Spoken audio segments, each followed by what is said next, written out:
યુગોસિંહ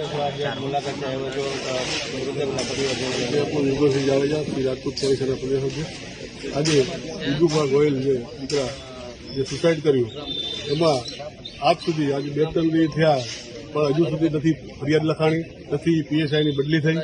તમે સમજી શકો કે પોલીસમાં જે દીકરા હોય એ માનસિક કેટલા મજબૂત હોય.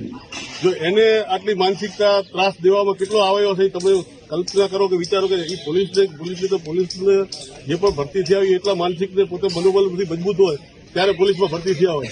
જો એને કેટલો ત્રાસ દેવો ત્યારે એને સુસાઇડ કરવાની જરૂર પડી તો એના માટે સાહેબને કાનભાઈને આ બધા રજૂઆત કરી જાય એની ટીમે તો તાત્કાલિકમાં એનો નિર્ણય લેવામાં આવે, બદલી કરવામાં આવે અને તાત્કાલિક એફઆઈઆર ફાટવી જોઈએ.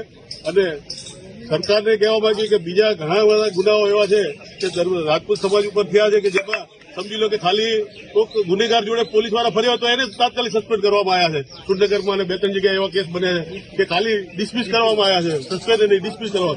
તો આ આવડી મોટી ફરિયાદ લખાવે છે. એનો પરિવાર કહે છે કે ભાઈ આટલા ટાઈમથી એમનો ત્રાસ હતો, પીએસઆઈનું માનસિક ટોર્ચર કરતા હતા તો હજુ સુધી એમના ઉપર કેમ ફરિયાદ નથી થઈ.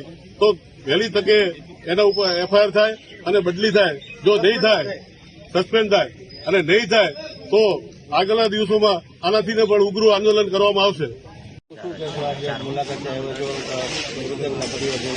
યુગોસિંહ જાડેજા શ્રી રાજપૂત પરિષદના પ્રદેશ અધ્યક્ષ આજે યુગુભાઈ ગોયલ જે દીકરા જે સુસાઇડ કર્યું એમાં આજ સુધી આજે 2-3 દિવસ થયા પણ હજુ સુધી નથી ફરિયાદ લખાણી, નથી પીએસઆઈની બદલી થઈ.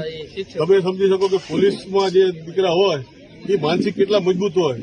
જો એને આટલી માનસિકતા ત્રાસ દેવામાં કેટલો આવ્યો છે તમે કલ્પના કરો કે વિચારો કે એ પોલીસને જે પણ ભરતી થયા હોય એટલા માનસિક ને પોતે મનોબળ બધી મજબૂત હોય ત્યારે પોલીસમાં ભરતી થયા હોય.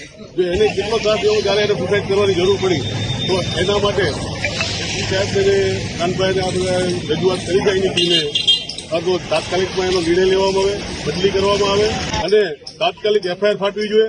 અને સરકારને કહેવા માંગીએ કે બીજા ઘણા બધા ગુનાઓ એવા છે કે રાજપૂત સમાજ ઉપર થયા છે કે જેમાં સમજી લો કે ખાલી કોઈક ગુનેગાર જોડે પોલીસવાળા ફર્યા તો એને તાત્કાલિક સસ્પેન્ડ કરવામાં આવ્યા છે. સુરનગરમાં અને 2-3 જગ્યાએ એવા કેસ બન્યા છે કે ખાલી ડિસમિસ કરવામાં આવ્યા છે, સસ્પેન્ડ નહીં ડિસમિસ કરવા. તો આ આવડી મોટી ફરિયાદ લખાવે છે. એનો પરિવાર કહે છે કે ભાઈ આટલા ટાઈમથી એમનો ત્રાસ હતો, પીએસઆઈનું માનસિક ટોર્ચર કરતા હતા તો હજુ સુધી એમના ઉપર કેમ ફરિયાદ નથી થઈ.